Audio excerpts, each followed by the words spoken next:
Assalamualaikum warahmatullahi wabarakatuh. Jadi pada kesempatan malam ini saya akan menjelaskan dari materi modul 6 tentang menyelaraskan identitas, citra, dan reputasi. Sebelum itu saya ingin memperkenalkan diri terlebih dahulu. Perkenalkan, nama saya Mindatar Tafakur Dhamma Putra, biasa dipanggil Datar. Lalu sebelum masuk ke materinya, saya ingin pantun terlebih dahulu. Gubernur datang mencari aspirasi, masyarakat kecil inginkan solusi. Izinkan saya memulai presentasi, semoga nanti mendapat apresiasi. Baik, untuk materi yang pertama ini ada identitas, citra, dan juga reputasi. Lalu apa sih maksud dari ketiga hal tersebut? Jadi identitas itu merupakan cara organisasi mendefinisikan dirinya sendiri, apa yang ia yakini lalu apa tujuannya, dan bagaimana ia ingin dilihat oleh publik. Komponen utamanya itu ada divisi misi, lalu nilai, simbol atau logo, serta gaya komunikasi internalnya. Contohnya ketika perusahaan A ingin dikenal sebagai ramah lingkungan, itu merupakan bagian dari identitas. Lalu ada citra. Citra ini bagaimana publik melihat organisasi tersebut.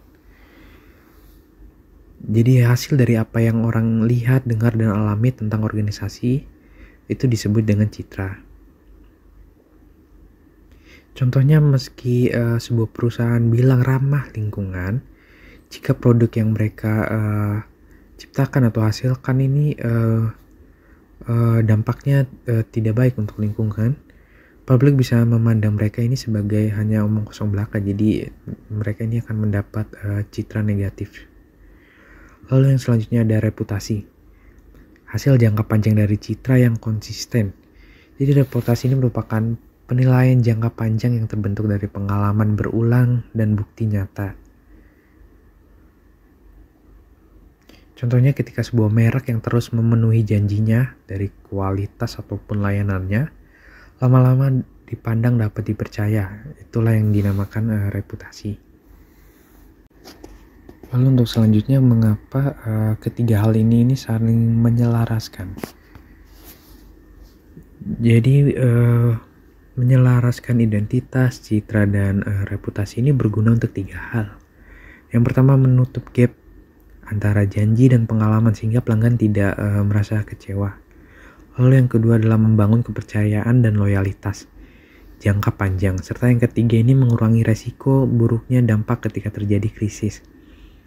Jadi ketika ini selaras, komunikasi menjadi alat yang strategis, bukan sekedar promosi. Berikut ini ada model sederhana dari identitas organisasi, mempengaruhi perilaku organisasi dan pesan yang keluar. Lalu perilaku dan pesan ini membentuk citra di mata stakeholder.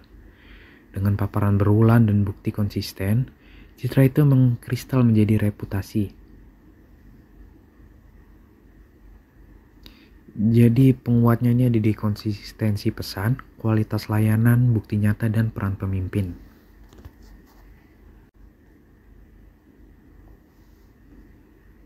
Lalu yang selanjutnya ada budaya organisasi, definisi serta fungsinya. Jadi budaya organisasi ini adalah kumpulan nilai, norma, dan keyakinan, serta praktik yang dimiliki bersama. Fungsinya sebagai pedoman perilaku, bisa membantu anggota organisasi membuat makna, atau sebagai kontrol sosial internal, mengatur perilaku tanpa selalu membuktikan formalitas, dan sebagai sumber diferensiasi identitas organisasi. Budaya yang sehat memudahkan pesan organisasi menjadi tindakan nyata. Lalu yang selanjutnya ada tipe budaya ringkasnya. Jadi di dalam modul ini membagi budaya menjadi 4 tipe.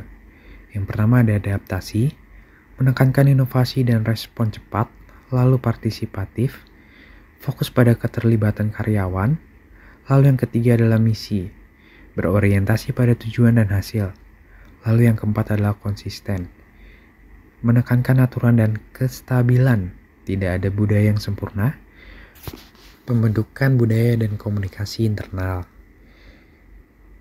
Jadi budaya terbentuk melalui yang pertama, proses seleksi dan rekrutmen. Lalu organisasi memilih orang dengan nilai serupa. Yang kedua, kepemimpinan. Top manajemen sebagai role model. Yang ketiga adalah sosialisasi karyawan baru. Orientasi pelatihan. Lalu yang keempat ada ritual dan artefak, jadi cerita atau simbol penghargaan. Komunikasi internal, town hall, intranet, newsletter, penting untuk menyampaikan nilai, menguatkan perilaku, dan menerima feedback.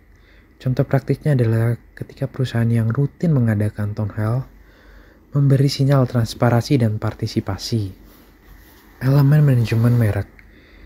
Mereka mencakup nama, logo, pesona atau karakter merek, slogan, brand voice atau gaya komunikasinya, dan seluruh pengalaman pengguna.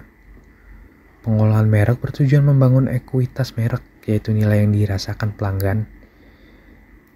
Ingat, desain visual saja tidak cukup, diperlukan konsistensi perilaku, layanan, dan komunikasinya.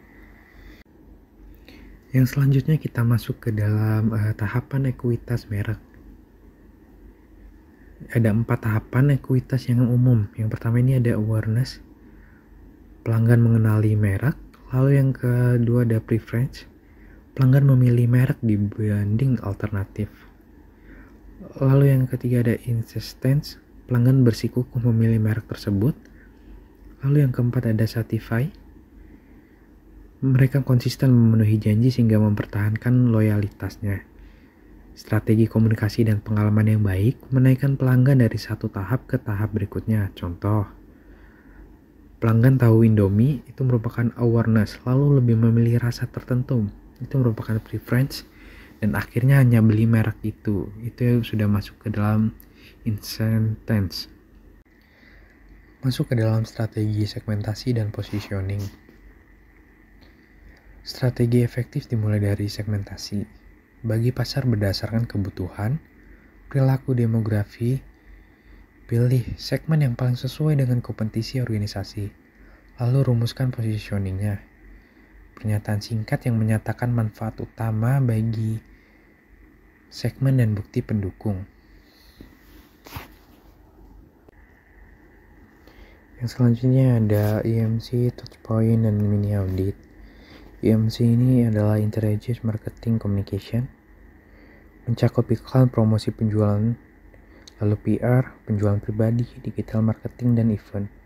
Lalu selanjutnya ada Touchpoint, adalah semua titik kontak antara merek dan stakeholder, misalnya iklan, website, customer service, lalu kemasan, toko fisik. Nah, yang selanjutnya ada mini audit. Langkah-langkahnya adalah dengan mengidentifikasi 5 touchpoint utama, lalu nilai konsistensi pesan versus identitas, lalu ranking prioritas perbaikan, yang terakhir ada rekomendasi tindakan. Reputasi digital dan krisis. Reputasi digital dikelola lewat website, akun media sosial, platform review, dan monitoring. Kuncinya adalah respon cepat, transparansi, dan tindakan perbaikan nyata. Lalu saat krisis, yang pertama adalah kita bisa melakukan deteksi awal, respon cepat dan terbuka, kemudian pemulihan langkah perbaikan. Yang keempat, evaluasi dan dokumentasi pembelajaran. Contoh timeline-nya seperti ini. Jadi di jam pertama itu konfirmasi dan first statement. Lalu di jam pertama sampai 24 jam adalah respon dan perbaikan awal. Lalu 24 jam sampai ke 72 jam adalah tindakan lanjut dan komitmennya. Itu tadi merupakan penjabaran materi dari modul 6 tentang identitas, citra, dan juga reputasi. Sekian dan terima kasih.